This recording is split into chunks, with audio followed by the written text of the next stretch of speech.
तो नाज़रीन, सबसे पहले प्रोग्राम का आगाज करता हूँ जनरल जाहिद साहब से। जनरल साहब अस्सलाम वालेकुम। जी वालेकुम सलाम शहजाद भट्ट साहब, बहुत शुक्रिया जी, थैंक यू वेरी मच। शुक्रिया जनरल साहब। जनरल साहब, भारतीय राफेल तैयारे जो हैं, भारत उस पर बहुत इतराता है और मैंने ये भी देखा है कि जब 4 राफेल तैयारे LOC की तरफ बढ़े तो पाक फ़िज़ाइया के इस्तकबाल के लिए उनके लिए पूरी तरह हम मौजूद थे, जिस पर वो बेचारे भाग खड़े हुए। मैं आपसे ये जानना चाहता हूँ कि अगर यही तैयारे जो राफेल तैयारे हैं, जिनको मैं हमेशा कहता हूँ कि ये रा और फेल है और फेल हो चुकी है रा, यानी राफेल तैयारे जो है, अगर वो हमारी दोबारा खिलाफ वर्जी करते हैं और बालाकोट जैसा ड्रामा दोबारा करने के चांसेस अपनाते हैं, तो इस वक्त ज़रा कंपैरिजन करें काइंडली राफेल तैयारे और मेरे भगाने वाले तैयारों को। पाक फौज इस वक्त एयरफोर्स क्या कर रही है, क्या सोच रही है, रहनुमाई फरमाए मेरी।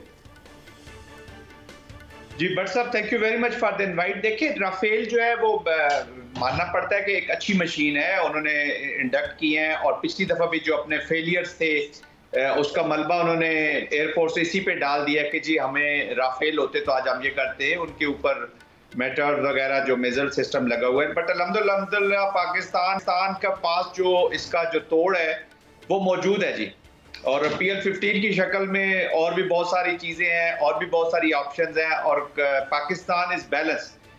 वो राफेल लाए, अब उनको सबसे बड़ा खतरा ये हुआ है कि उनका जो ट्रेनिंग लेवल है, जो इसकी मशीन का उन्होंने पहले यूज नहीं किया अभी तक उनके pilot. I don't think so कि फ्रेंच अभी उनको, क्योंकि देखिए ना, अगर राफेल को जब पाकिस्तान का जहाज मार गिराएगा और पाकिस्तान के पास बिल्कुल कैपेसिटी कैपेबिलिटी है, तो एम्बेरसमेंट होनी है फ्रेंच जिनकी मशीन होती है, जिन्होंने ये जो मिलिट्री कॉम्प्लेक्स सिस्टम्स है ना जी वर्ल्ड के, इसकी अपनी कॉम्प्लिकेशंस है। तो बदनामी तो राफेल और फ्रांस की होनी चाहिए। लुक, राफेल को JF-17 ने या F-16 ने या J-10 ने, PL-15 जो पाकिस्तान के पास है, और भी बहुत सारी ऑप्शंस है। मैं वो अभी यहाँ पे शायद इतनी तफसील न बताने की पोजीशन में हूँ।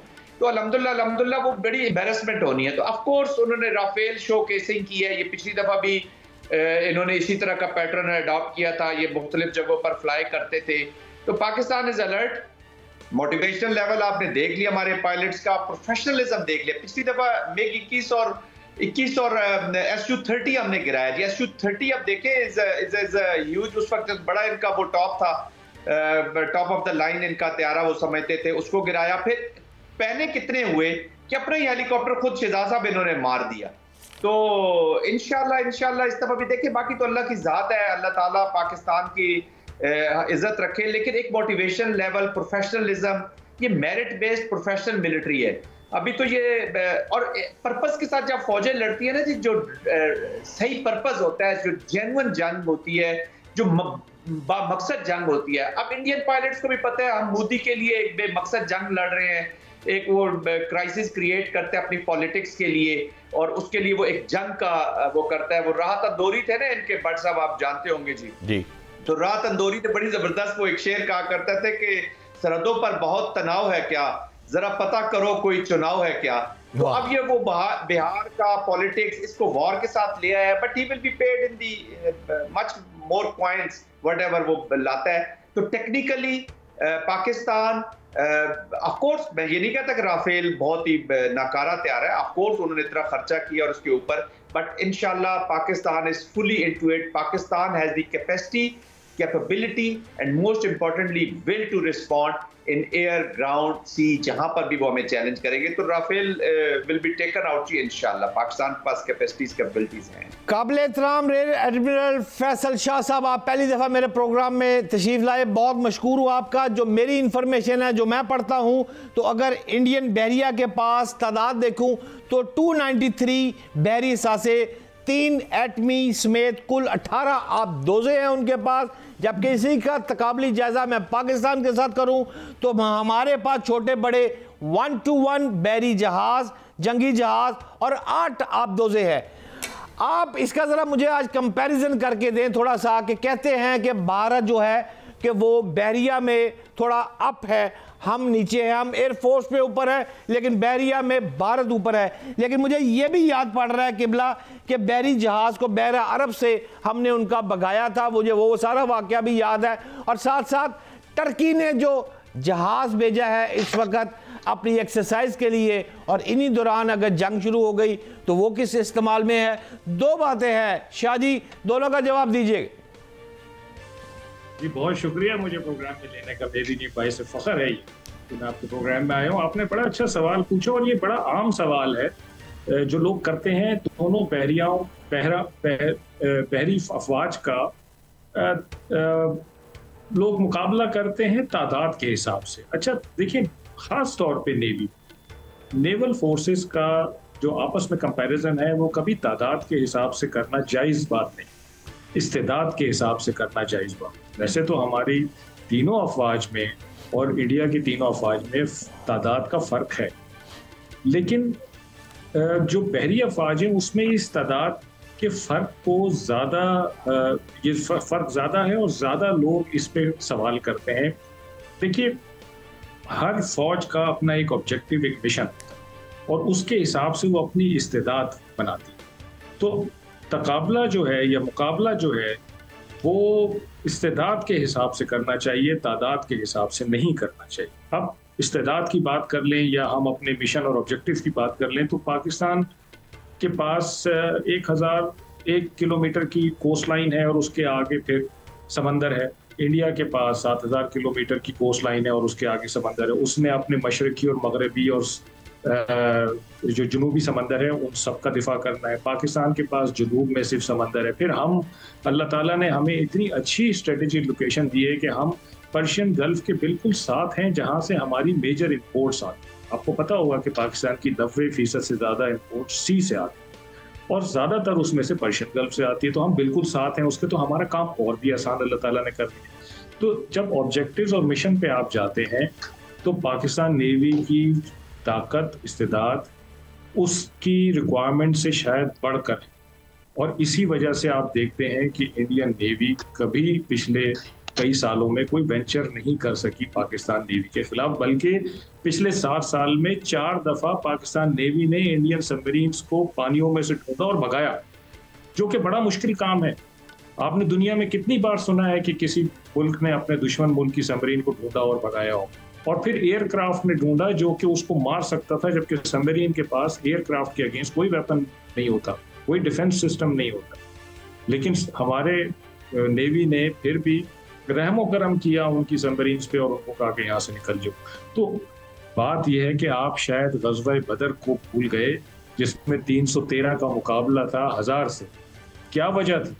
नंबरों का फर्क, फर्क था, लेकिन इस्तेदाद का फर्क नहीं था। क्वालिटी पे कोई कॉम्प्रोमाइज नहीं था। और ये कुलिया है जो पाकिस्तान की तीनों अफवाज अपने लिए हमेशा इसको मद्देनजर रखती हैं कि हमने क्वालिटी पे, मैन पावर की क्वालिटी, मटेरियल की क्वालिटी और जो प्लानिंग की क्वालिटी, इन तीनों चीज़ों में हमने कोई कॉम्प्रोमाइज नहीं करना, जिसकी वजह से हम हमेशा इंडिया को हजीमत हुई है हमसे मुकाबला करने। दुरुस्त फरमा रहे हैं शाह साहब। जनरल साहब, मेरा आपसे एक बड़ा सादा सा सवाल है। मैं जानता हूँ थोड़ा सा जनरल साहब को, नाजरीन, इसलिए मैं कह रहा हूँ क्योंकि जनरल जाहिद जो साहब हैं वो वाले जर्नल हैं जो फ्रंट पर आकर लड़ना भी जानते हैं, कमांड करना भी जानते हैं, और मुकम्मल अबूर रखने वाला एक कद काट वाले जो जनरल है, अल्लाह पाक इनको ज़िंदगी दे। लेकिन जनरल साहब, मेरी जो इन्फॉर्मेशन है मुझे समझाइएगा ज़रा। जंगें 2 तरह लड़ी जाती हैं, एक सफारती महाज पर लड़ी जाती है, एक बॉर्डर पर लड़ी जाती है। आपने दोनों तरह की चीज़ें नोट की हुई हैं। मैं समझता हूँ इस वक्त भारत जो है उसको पसपाई हो चुकी है सफारती महाज पर। हमारे जो इस वक्त इसहाक डार साहब वज़ीर ख़ारजा है, उसने तो पंजाबी में कहते हैं जनरल साहब तुन के रख देता है। अब ये बताएं कि अगर जंग बॉर्डर पर आएगी तो उसका ज़रा मुझे काबिल जायज़ा कंपैरिजन थोड़ा सा पेश करें कि कहाँ से शुरू होती है और कहाँ पर इख्तिताम होती है। जनरल साहब। जी भट्ट साहब, आपने बिल्कुल सही फरमाया। एक चीज तो पहले समझने की जरूरत है कि पाकिस्तान जो है ना उस पर हाइब्रिड की एप्लीकेशन हुई है जी। तो हाइब्रिड में मिलिट्री एक इंस्ट्रूमेंट है, एक पार्ट है जी उसका। ये जैसे अभी आपने कहा डिप्लोमेसी, जैसे डिप्लोमेसी है, इसके बीच में इंफॉर्मेशन है, इंटेलिजेंस है, लीगल्स हैं, लॉफेयर है, बहुत सारी चीजें हैं, पूरा स्पेक्ट्रम है जी इसका। और जंग लड़ती है कौन? पूरी नेशन। तो ये ऑफ कोर्स सफारती महाज पे पाकिस्तान को बहुत हासिल हुई है, कामयाबी हासिल हुई है, बट ये प्रोसेस है जी। जो भी मुल्क प्रोसेसेस के साथ अपना रिस्पांस देता है ना जी, वो कभी मार नहीं खाता। तो पाकिस्तान ने अगर यहाँ पे ये एवरीडे बिजनेस है, ये हर रोज, अभी देखे ना व्हाइट हाउस से एक बयान आता है तो पूरी दुनिया एक नई स्ट्रेटेजिक एनवायरनमेंट में चली जाती है। एक इसी तरह का मैड किस्म की एप्लीकेशन होती है, एक माइंडसेट आता है तो पूरा रीजन एक और तरफ चला जाता है। तो अब बहुत इवॉल्विंग सिचुएशन है। वो पुरानी एक ट्रेडिशनल न सफारत हो रही है, न वैसी जंग हो रही है, न अलायंसेज हैं, अब तो कोलिशंस हैं जी, जो एस्टेब्लिश होती हैं, अपना मकसद हासिल करती हैं, टूट जाती हैं।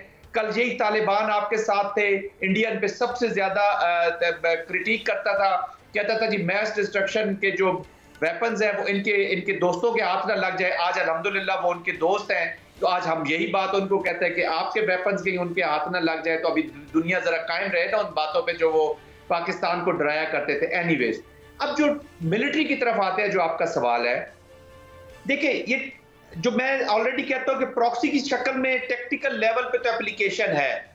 जाफर एक्सप्रेस इंडियन एक्शन है, हकानिया पे जो इंडियन एक्शन है, बाकी जो खैबर पख्तूनख्वा में बलोचिस्तान में जो सड़कें ब्लॉक हो रही है और मजदूरों को उतार उतार के मारा जाता है, ये इंडियन क्यों मैं इंडियन कहता हूँ कि उनके क्लाइंट्स कर रहे हैं, प्रॉक्सी स्पॉन्सर के क्लाइंट, टीटीपीज, बीएलए, बीएनए, और अब unfortunately they are ingressing into the social disruptive movements. ये बीवाईसी की मैं बात कर रहा हूँ जी, उनकी भी लीडरशिप तो टेक्निकल हो चुकी है। अब बॉर्डर्स पे आ जाए तो टेक्निकल ऑपरेशंस ये कश्मीर में लिमिट रख के छोटी सी, इनके जो डॉक्यूमेंट भी पकड़े गए ना, जिसपे उन्होंने दिए हुए कि जी हम 1 से 1.2 किलोमीटर तक अंदर जाएंगे ताकि उधर तक की लिमिटेड एक बफर जोन क्रिएट किया जाए, और हम अपने लोगों को कहे जी कि हमने वो जो रूट्स थे, सो कॉल्ड झूठे रूट्स टेररिस्ट के, वो हमने ब्लॉक कर दिए हैं। तो पाकिस्तान उधर लड़ाई करता रहेगा और उससे आगे नहीं जाएंगे, क्योंकि 1.3 किलोमीटर ऑनवर्ड पाकिस्तान की सेंसिटिविटीज शुरू हो जाएंगी। इनको ये पता नहीं है कि पाकिस्तान की सेंसिटिविटी आपके एक कदम से शुरू हो जाएगी। आप जो ही एक कदम आगे रखेंगे पाकिस्तान की सेंसिटिविटी शुरू हो जाएगी। Pakistan will go with the quid pro को एक्शंस, और क्विड प्रो को प्लस जाएंगे। वो एक जगह पे इंकर्जन्स करेंगे, पाकिस्तान 2 जगह पे करेगा। जब ये एलओसी का वायलेशन करते हैं, अपने वो मीडिया को यूज करते हैं। अच्छा, ये टेक्निकल है, टेक्निकल आप फायर रेड भी कर सकते हैं, ये फिर एयर इंकर्जन्स भी कर सकते हैं, तो रिस्पांस उसी डोमेन में जाता जाएगा।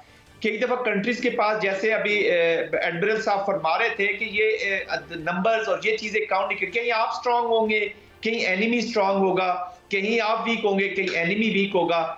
जंग की ना, भट्ट साहब आपके प्रोग्राम से एक बात कहता चलो, जंग का सबसे पहली कैजुअल्टी पता है क्या चीज होती है जी? आपका प्लान। वो जो मर्जी कर ले, सबसे पहले आप उसके प्लान को कैजुअल्टी करते हैं। The plan of the war, plan of the operation is the first casualty of the war. उसी को आप, तो पाकिस्तान जहां पे स्ट्रांग होगा, पाकिस्तान अपनी चीजें करेगा। चीफ ऑफ आर्मी स्टाफ कौन सी कोर में या किस रीजन में गया जी अपनी ट्रेनिंग देखने? स्ट्राइक कोर ऑपरेशंस, जो हमारी स्ट्राइक कोर है उसकी ट्रेनिंग देखेंगे उनके लोगों से। तो इसका इंडिकेशन है कि ये जंग शुरू तो इंडिया करेगा, हर डोमेन में पाकिस्तान ये जंग लड़ेगा इंडिया की सरजमीन के ऊपर। फिर टेक्निकल से आप ऑपरेशनल इसको फैला भी सकता है, लेकिन फिर उसके बाद अनफॉर्चुनेटली जरा लेवल्स ऊपर चले जाएंगे, जो मिसाइल एक्सचेंज भी कर सकता है, लेकिन missile exchange is the most dangerous option. फिर वो इसके बस भी नहीं रहेगा। But I can guarantee you जी, इनिशिएट करना बहुत मुश्किल है। 20 साल की एप्लीकेशन है वॉशिंगटन में, यूनाइटेड स्टेट्स ऑफ अमेरिका की, इतनी बड़ी ताकत। End of the war, and state कौन लिख रहा है? वो पगड़ियों वाले तालिबान रगड़, जिन्होंने शायद चारपाई पे सोए भी नहीं होंगे। तो ये वॉर खेलना बहुत आसान है, इसको कंडक्ट करना बहुत ही मुश्किल है। एंड पाकिस्तान कोई गाजा के गलियों में फिरने वाले बच्चे नहीं है जिनको आपने जेनोसाइडल एक्शन से आपने कर दिया है। लिक्विड पार्टी की जो मेंटेलिटी वहां पे एप्लीकेशन है, ज़ायनिज़्म की सूरत में, हिंदुत्व की सूरत में, यहाँ पे बीजेपी की एप्लीकेशन है। तो ये माइंडसेट का जो मुकाबला है, that is a big challenge. बाकी operational is no big issue. ये मैं कोई रिटोरिक नहीं कर रहा, मैं कोई जनरल बख्शी की तरह गुस्सा नहीं हो रहा, मैं जेन्युइन आपको अप्रिसिएशन दे रहा हूँ, पाकिस्तान की पोजीशन दे रहा हूँ, क्योंकि हम स्टेबिलिटी चाहते हैं, रीजनल स्टेबिलिटी चाहते हैं। पाकिस्तान का न्यूक्लियर मिसाइल प्रोग्राम, पाकिस्तान की फौज, पाकिस्तान की approach to this region is the approach of stability. Stability चाहते हैं हम, कॉन्फ्लिक्ट रेजोल्यूशन की बात करते हैं। जब तक कश्मीर मुकम्मल नहीं होता, जब तक कश्मीर का एजेंडा फिनिश नहीं होता ये सिचुएशन रहेगी। अब पाकिस्तान को एज अ नेशन एक प्रोटेक्टेड लॉन्ग टर्म पॉलिसी अपनानी है कि हम इवेंट टू इवेंट ना अपने आप को एडजस्ट करें। बाकी इंशाल्लाह Pakistan is balance, this is much more than enough, they should know. दुरुस्त फरमा रहे हैं जनरल साहब। नाज़रीन, मैंने एक ब्रेक पे जाना है और ब्रेक से वापस आऊंगा तो मेरे साथ ही मौजूद होंगे रियर एडमिरल फैसल शाह साहब और जनरल रिटायर्ड जाहिद महमूद साहब भी मौजूद होंगे।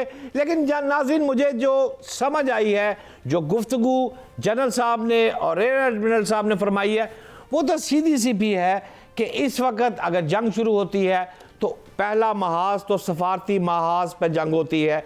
वो पाकिस्तान ने भारत को पसपा कर दिया है, दुनिया में तन्हा कर दिया है। और दूसरी चीज़ जो जंग की शुरुआत है, वो जनरल जाहिद साहब ने अभी बताया है कि जंग का प्लान होता है